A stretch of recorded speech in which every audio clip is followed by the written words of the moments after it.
quiet town of Willow Creek, Oregon, an unsettling phenomenon began to unfold during the winter of 1993. It started with subtle inconsistencies in reflections, a blink that happened a second too late, or a smile that lingered after a person had turned away.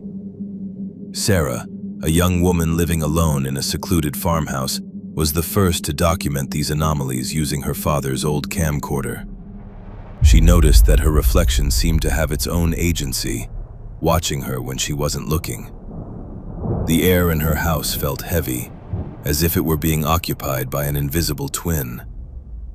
One rainy Tuesday evening, Sarah was brushing her teeth in the master bathroom when she felt a sudden icy chill crawl down her spine. The fluorescent light above the sink flickered violently, casting long, rhythmic shadows against the peeling wallpaper. As she leaned closer to the mirror to examine a blemish, she realized with a jolt of horror that her reflection was not mimicking her movements anymore. While Sarah's hands were down by her sides, the woman in the glass had her hands pressed firmly against the internal surface of the mirror, staring out with a predatory intensity. The reflection's eyes were identical to Sarah's, yet they held a hollow, ancient malice that made her blood run cold. Slowly, the double began to tap on the glass from the inside, a dull, metallic sound that echoed through the small bathroom. Sarah tried to scream, but her voice felt trapped in her throat, strangled by a sudden surge of adrenaline and pure, unadulterated terror. The double opened its mouth, but instead of words, a thick black liquid began to ooze from its lips, staining the pristine white porcelain of the reflected sink. The reality of the farmhouse felt fragile. Terrified, Sarah backed out of the bathroom, but as she entered the hallway, she saw her own figure standing at the far end near the kitchen. It was dressed in the same floral nightgown, its hair messy from sleep, but its posture was disturbingly rigid and unnatural. The lighting in the hallway dimmed, the shadows stretching out like skeletal fingers reaching for her ankles. The double didn't move. It simply stood there, watching her with an expression of blank, terrifying curiosity. It was as if a piece of her soul had stepped out of the glass and into the physical world. Sarah scrambled for her camcorder, her hands shaking so much she nearly dropped the heavy device. She needed proof that she wasn't losing her mind, that this intruder was real and dangerous. As the lens zoomed in on the figure in the kitchen, the camera's autofocus struggled to lock on to the entity. The figure began to glitch, its skin stretching and snapping back into place like a failing digital broadcast. Its jaw unhinged, dropping far lower than humanly possible, revealing rows of jagged, translucent teeth that looked like broken glass. The double was a hollow shell, an imitation of life. "Who are you?" Sarah managed to whisper, her voice cracking in the oppressive silence of the house. The double tilted its head nearly 90 degrees, its neck cracking with the sound of dry wood snapping. In a voice that was a perfect crystalline mimicry of Sarah's own, it replied, "I am the you that you forgot to be." The words vibrated through the floorboards, making the furniture rattle and the windows shake in their frames.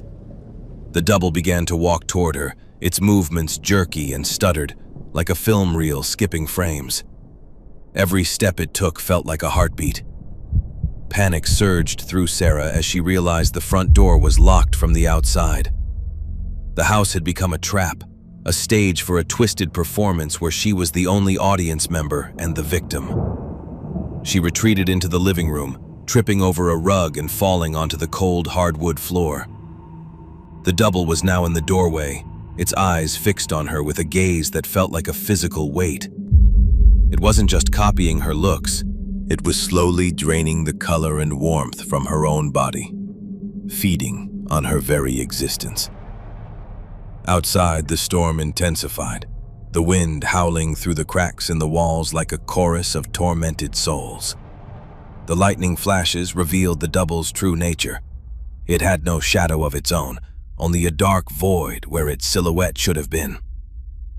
Sarah realized that the more she looked at it, the more her own features began to blur and fade in her peripheral vision. The doppelganger was a parasitic entity, a reflection that had grown hungry for a life it could never truly possess. It wanted to step out of the shadows and take her place. "Go away! You're not real!" Sarah shouted, throwing a heavy glass vase at the entity. The vase passed through the double as if it were made of smoke, shattering against the kitchen floor with a deafening crash. The double didn't flinch. It simply smiled, a wide, terrifying grin that stretched from ear to ear. It began to mimic Sarah's frantic movements, throwing its own invisible vases and screaming in a perfect, high-pitched echo of her terror. The house was filling with the sounds of a battle that only one side was truly fighting. The walls seemed to close in. The camcorder in Sarah's hand began to emit a high-pitched whine, the screen filled with jumbled red and blue lines. Through the viewfinder, she saw things that weren't visible to the naked eye. Dark, rope-like appendages connecting the double back to the various mirrors in the house. These were the tethers that kept it anchored to the reflection world. If she could break the mirrors, maybe she could sever the connection and send the thing back to the void.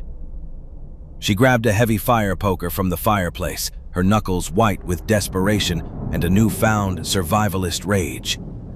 She sprinted toward the hallway mirror, swinging the iron poker with all her strength. The glass exploded into 1,000 shimmering shards, each one reflecting a tiny, distorted version of the double's screaming face. A blast of cold air erupted from the broken frame, smelling of ozone and ancient dust. The double in the living room let out a guttural, inhuman shriek, its form flickering and becoming transparent for a brief moment. Sarah didn't stop. She ran from room to room, shattering every reflective surface she could find, her hands bleeding from the flying glass. Finally, she returned to the bathroom, where the largest mirror remained intact. The double was already there, waiting for her, its hands pressed hard against the glass from the inside. But this time it wasn't just Sarah's reflection. It was a distorted, monstrous version of her, its skin gray and its eyes leaking black bile.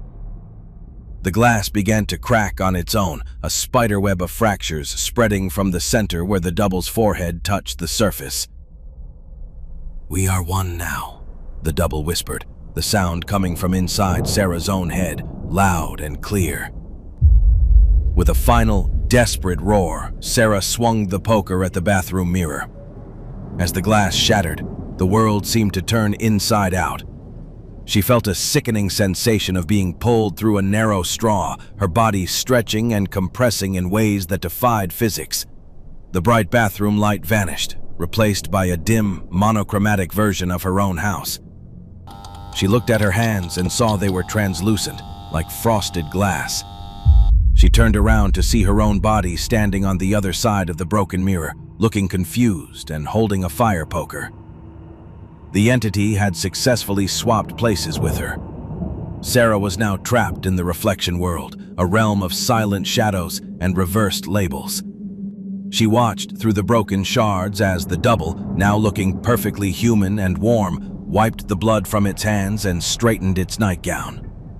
It looked into the remains of the mirror and winked, a cold, triumphant gesture that Sarah could never mimic. The double turned off the bathroom light and walked out of the room, leaving Sarah alone in the freezing, silent dark of the glass. She was now the shadow. Years passed, and the house was eventually sold to a young couple who knew nothing of its history. They occasionally complained about strange noises and the feeling of being watched, but they dismissed it as the quirks of an old building. Sometimes, in the middle of the night, the wife would see a faint, flickering image of a woman in the hallway mirror, her hands pressed against the glass, begging to be let out.